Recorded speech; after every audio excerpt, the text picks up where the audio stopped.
자, 제가 이 자리에서 뉴스버스에 대해서 여러분 고급 정보를 드립니다. 여러분들은 싫어할 수 있는데 뉴스버스의 기자들은 추미애를 싫어합니다. 공작할 수가 없어. 진보개혁세 편도 아니야. 하지만 언론인의 양심으로 문제가 되는 건 무조건 까버리는 팀이다. 근데 왜 주로 윤석열 이런 데가 나오냐? 그만큼 민주당이나 이재명 후보나 이쪽은 문제가 없는 거예요. 덜한 거예요. 진짜 저쪽이 문제가 많으니까 저쪽 보도가 많이 나오는 것뿐이에요.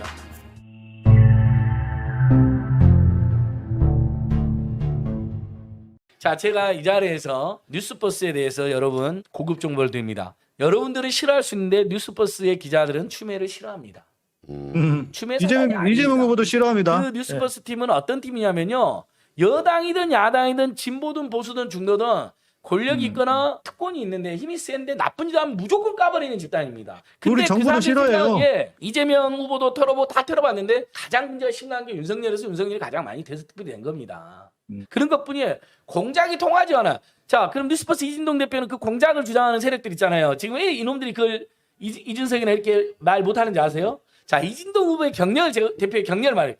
직전에 TV조선 사회부장이었고요. 그 전에 조선일보 기자였고 그 전에 한국일보 기자였습니다.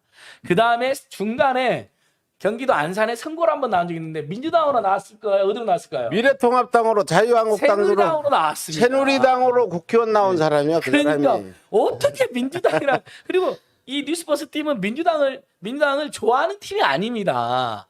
민주당이 문제가 많다고 지적하고 그 이진동 기자님, 그러니까 저는 정말 이 윤석열 일당이 너무나 게으르고 오만한 게 그냥 이진동 기자 페이스북만 들어가도요. 추미애 대표 비판하는 게 많은데 어떻게 추미애랑 정치? 이진동 기자에 대해서 여러분들이 잘 모르시는데 그분은 그냥 진성 기자가 아니에요. 정치도 했다, 기자도 했다, 왔다 갔다 하는 사람은 쉽게 말하면 욕먹어 싼 사람이에요. 그렇죠, 옛날에 언론인으로서 자리를 지키지 못하고 그 당시 새누리당 국회의원까지 출마했던 이런 사람을 갖다가 무슨 뭐 조작이다, 공작이다, 그러니까 음모다 이거 해요. 말이 안 되죠. 만약에 이건. 정치 공작을 시도했으면 그분은 바로 그걸 폭로해버렸을 거예요. 그렇죠. 그러니까 말이 안 되고 다만 그분이 그때 실수한 그걸 본인이 실수했다고 생각하고 언론에 이제 매진하면서 그 유명한 TV조선에서 박근혜 체제 국정농단의 대특종을 이분이 이제 다 터뜨렸는데 그걸 몇 년간 추리해서 터뜨린 거예요. 그 집념이 놀라운 거니까 지금 우리나라 진보 중도 보수 할 것 없이 기자들이 이진동 씨를 엄청 좋아하는 이유가 그 집념. 그러니까 그거 여러분 기억나시죠? 박근혜 체제 국정농단 때 최순실 옆에서 의상실에서 박근혜 네, 부하들이 닦아갖고 이렇게 그것을 이진동 기자팀이 몇 달을 보도하고 추적해서 그걸 가지고 있었던 거예요. 근데 재밌는 게 먼저 그 보도를 안 했어요. 왜? 먼저 최순실 국정농단을 보도해서 저들의 반응을 보는 거예요. 거짓말하고 말 맞추고 허둥지는 거. 그 다음에 터뜨리는 거예요. 그 다음에 최순실 처음으로 언론에 나온 거 여러분 뭔지 기억나시죠? 최순실 아파트 단지에서 이렇게 차 세우고 이렇게 차 세우고 지나가는 차를 두고 이제 나갈 때 네네네. 이진동 기자팀이 딱 들이닥치잖아요. 지하 주차장에서. 지하철에서 국정농단 뭐 물어보니까 비켜 싫어 하면서 이렇게 최순실 하는 거 있잖아요. 그러니까 이걸 다 그러니까 최순실도 다 취재를 해놓고 최순실에 대해서 보도를 하니까 막 최순실 연루자들이 다 이제 거짓말 그럴 일 없다 모르는 사람이다 뭐 김종 차은택 다 기억나실 거예요. 근데 다 이미 최순실의 조종을 받은 건 전부 다 파악해놓고 동영상까지 다 찍어놓고 보도를 하기 시작하는 거예요. 그러니까 뉴스버스는 여러분 이렇게 생각하시면 돼요. 여러분 언론이 우리 편일 필요 없잖아요. 서울의 소리는 여러분들의 편이어야 돼요. 편파적인 방송 맞아요. 그리고 그게 미덕이에요. 우리 진보 개혁 진영에서는. 그런데 전통 미디어를 표방하는 그룹 중에 굳이 우리 편이 아니어도 돼요. 진보 개혁은 우호적이 아니어도 돼요. 여당이든 야당이든 진보든 보수든 중도든 잘못하는 세력 있으면 까야죠. 누군가는 까야죠. 네. 그게 언론이죠. 우리가 한국 언론에 뭘 기대합니까, 여러분? 진보 개혁 진영 편들어주는 걸 기대합니까? 아닙니다. 제발 맞습니다. 왜곡 보도, 편파 보도 좀 하지 가짜 뉴스 하지 말라는 거잖아요. 그러니까 그래서 뉴스버스나 뉴스타파가 빛나는 거예요. 근데 뉴스버스 중에 전혁수 기자라고 있어요. 전혁수 옛날 미디어스에 있는데 그 기자하고 나는 취재를 같이 했었어요. 그렇죠. 그 기자 그 기자가 내가 서울의 소리 영상 내려주면 500만 원 주겠다는 매수 제의가 들어와서 그걸 제가 바로 고소를 했잖아. 그거 진짜 6개월 받았어요. 아마 최초래 언론사를 매수하려다가 고소당해가지고 실형을 받. 어떤 자들이었죠, 그 자들이? 그 자들이 그 당시 IDS 홀딩스 사건에 내가 영상 내려달라 했더니 그래서 그거 기사도 나오고 서울의 소리 나무위키가도 서울의 소리는 매수자를 고소해서 징역형을 선고받았다 써 있어요. 아, 그 전혁수 기자가 그걸 같이 그렇죠. 취재했거든. 그러니까 미디어 비평지 전혁수 기자님 미디어 비평지 미디어스가 아주 양심적인 미디어 오늘보다 더 그렇죠. 좋다는 평가를 받는데 그러니까 거기 구성원들을 보시면 그냥 그렇게 생각하시면 돼요. 민주당 편은 아니야. 우리랑 공작할 수가 없어. 진보개혁세 편도 아니야. 하지만 언론인의 양심으로 문제가 되는 건 무조건 까버리는 팀이다. 근데 왜 주로 윤석열이 이런 데가 나오냐? 그만큼 민주당이나 이재명 후보나 이쪽은 문제가 없는 거예요. 덜한 거예요. 진짜 저쪽이 문제가 많으니까 저쪽 보도가 많이 나오는 것뿐이에요. 윤석열 반응이 이제 여러 가지로 나오는데 나는 모른다. 도대체 도의적인 사과도 없이 저렇게 나는 모른다로 나오는데 그 다음 날인가는 사주 이야기하면서 자기는 회사 사주를 이야기하는 줄 알았다. 아, 그러면서 맞아. 그 이야기 했어야죠. 예. 거짓말을 했습니다. 어디서 이런 말장난을 치고. 예. 한데 제가 확 여러분 제가 여기까지만 할게요. 저 목사님 잠깐 쉬세요. 제가 목사님은 이런 말 못하니까 제가 할게요. 어디서 확 예. 저는 폭력을 싫어하지만 이 정도의 퍼포먼스는 용서해 주십시오. 이준동 기자가 기사 내기 전에 이미 다 전화도 하고 나 기사 그 반론 위해서 보도 위해서 되게 취재도 하려고 했는데 전화를 안 받고 아예 전화를 차단을 시켜버렸대요. 그래 놓고는 다른 언론에다는 무슨 뭐 사주는 무슨 사주냐면 나는 회사 사주를 이야기하는 줄 알았다. 이 거짓말을 하고. 그러니까 아니 그 국민을 우롱하는 거잖아요. 그러니까요. 세상에 그 사주하고 저 사주하고 그러니까. 구분도 못해. 아니 장난치는 이게 아예 인간이 아닙니다, 여러분. 그렇습니다. 예.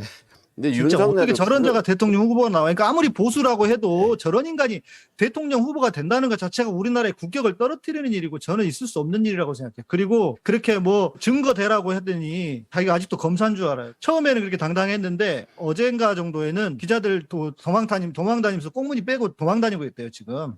오늘 이준석하고 만나서도 이 얘기는 안 했다고 그러대. 아니 이건 했다는 이야기의 거짓말이죠. 자, 이준석이 문제가 많습니다. 지금 아버지 부동산 투기 걸렸어요. 근데 맞아요. 이준석도 지금 거짓말한 거예요. SBS 보도 보고 참아놨다는데 그게 말이 됩니까? 지금 부친들이나 모친들의 부동산 투기로 지난 총선 때 다 문제가 됐고 민주당에서 탈당시켰고 유니스이 그 난리를 폈는데 여러분 100번 양보해서 18살 때는 몰랐을 수 있죠. 아들한테 그때 말 안 하는 경우 있잖아요. 근데 본인이 정치할 때나 맞아요. 미래통합 후보로 공천될 때는 총선에 몇 재산도 번이나 써서 나왔는데. 재산도 쓰게 돼 있었고 1000번 망벌 양보해서 정말 거짓말에 당대표 후보 나갈 때나 윤희숙 사태 때는 물어보지 않겠습니까? 엄마 아빠 혹시 나 몰래 땅 사는 거 있어요? 난리 나는데 지금이라도 알려주세요. 어디서 거짓말 걸렸어요. 근데 재밌는 게 이준석이가 그런 거짓말도 하고 황당하긴 하지만 촉은 있잖아요. 좀 사람이 보면. 네. 그러니까 이건 보통 일이 아니라고 생각했던 것 같아요. 그래서 윤석열을 불러서 아마 윤석열한테 우리한테는 다 말하셔야 된다. 이거 왜냐 이준석은 벌써 이렇게 생각할 거예요. 윤석열 포스트 윤석열을 생각하는 거예요. 만약에 당이 총력을 우려서 이번 주 내내 윤석열을 비호를 했어. 정치 공작이다, 뭐 흠집 내기다. 근데 갑자기 손준성이가 총장이 시켜서 했어요. 그래 보면 국민의힘도 엿대버리는 거잖아요. 날아가 버리는 거잖아요. 그러니까 불러서 솔직히 어떻게 되는지 물어봤을 겁니다. 대신에 그걸 밝힐 수는 없죠. 당연히. 손종상 검사 이 사람이 카톡방도 폭파하고 했다는데 갑자기 오늘은 또 반박을 했대. 나는 모른다. 내가 그런 거 보냈냐 이러는데. 자, 일단 김웅은 실토를 했죠. 말이 왔다 갔다 하지만 많이 왔고 나 다음으로 전달했다. 자, 전달하면 그게 보냄으로 남습니다. 텔레그램 여러분 텔레그램 이번에 또 텔레그램 안 해보신 분들 다 텔레그램 가입해서 한번 해보십시오. 양희삼 목사님이 저한테 백은종 대표님 너무 멋있다. 나 참 그 사람 사랑한다라고 나한테 보냈는데 백은종 대표님 보내지 말라고 저한테 부탁했어요. 근데 제가 백은종 대표님 보내버렸어요. 그러면 거기에 제 조작이 아니란 걸 사람들 어떻게 확인하냐면 거기에 양희삼 보냄이라고 딱 써져 있어요. 온 저작자가 써져 있어요. 10번 20번을 돌려도 써져 있어요. 심지어. 그러니까 이 텔레그램 재밌는 거예요. 누가 보냈는지가 나오는 거니까. 근데 손 검사는 그거 뻔히 알면서 거짓말을 해요. 자기를 리더인 윤석열이 지금 부인하고 있잖아요. 같이 부인할 수밖에 없죠. 지금으로서는. 만약에 윤석열이는 나는 모른다. 근데 갑자기 아닙니다. 맞습니다. 그럴 수가 없잖아요. 그리고 텔레그램은 설령 그게 조작이 아까 말했지만 보냄 그 이름을 조작할 수 있지만 그걸 아는 사람도 많지 않을 뿐만 아니라 어떻게 윤석열 일당을 그 당시에 누가 윤석열 일당을 사주해서 그런 짓을 할 수 있단 말입니까? 일단은 서로 나름 입을 맞췄겠죠. 당연히. 뭐 하루 이틀 정도 기자들 전화도 안 받고 김웅 의원 보니까 무슨 뭐 자기는 잠적한 적 없다. 기자들 전화만 안 받았고 뭐 자기 일상생활 했다고 하는데 그거 뭐 서로 다 입 맞추는 과정이 있지 않았을까 싶고 일단은 그냥 모르쇠로 가자. 요렇게 입을 서로 맞춘 것 같아요. 윤석열이랑. 그런데 이게 어찌 보면 더 큰 올무가 될 수 있다. 이거는 그냥 이게 진영의 문제가 아니라 이거는 정말 검찰이 쿠데타를 일으키고 이거 어떻게 이런 일이 이렇게 일어납니까? 이거 있을 수 없는 일이잖아요. 예. 반드시 밝혀야 된다고 네, 생각합니다. 오늘 아침 송영일 대표 최고위의 발언에서 이건 쿠데타다. 검찰 내란이다. 이렇게 하고 네. 이거는 자기 아는 검사들한테 이 얘기를 들어봐도 있을 수도 없는 일인데 네. 어떻게 이런 일이 있을 수 있냐. 그런데 그런 일을 저지른 윤석열이가 야권 대부 1위라는 게 지금 대한민국이 창피스럽고 얼굴을 들 수 없고 지지율이 정말 왜 이러는지는 모르겠어요. 이 부분에 좀 따끔하니 좀 한마디 해주세요. 윤석열 지지하는 사람들한테. 그러니까 윤석열 지지자들의 심리는 문재인 정부나 촛불시민을 무조건 싫어하는 사람들인데 네. 어쨌든 정권 연장을 막아야 되는데 지금으로서 윤석열이 조금이라도 지를 더 나오니까 그 미래를 못 버리고 붙잡고 있는 건데 이번 사건과 윤석열의 태도 증거를 대라 말이야. 그 증거를 대라 말아 있잖아요, 여러분. 그게 전형적으로 중범죄자들이 하는 소리입니다. 경범죄자들은 그런 말 안 하고요. 예. 중대범죄자들은 뻔뻔한 사이코패스형들이 니들 증거도 없잖아. 나쁜 짓 하면서 걸리면 증거 있으면 대봐. 그렇지. 증거 대봐. 본인이 예를 들면 보통의 사람은 어떻게 하냐면 나 정말 억울해서 팔짝 뛰어 죽겠네요. 저는 정말 당시에 손준성이가 내 부하긴 했지만 사실 그 사람 좀 뭐 부담스럽고 어려워서 그 사람이랑 뭐 말도 잘 안 했다. 그리고 이러면 설명하고 해명하면 돼요. 근데 막 화를 내. 윤희수가 네. 똑같이 잘못을 네. 지들 해놓고 우리 국민들이 지금 추구하는 우리 국민들이 잘못한 것 같아. 가만히 윤희수하고 보면 윤석열의 잘못을 짚는 우리가 나쁜 놈 같아. 그러니까 지금 이상하게 증거를 돌아가고 있어. 내라 이런 거잖아요. 그러니까 추미애 전 장관께서도 전형적으로 범죄자들의 포스다라고 이야기했고요.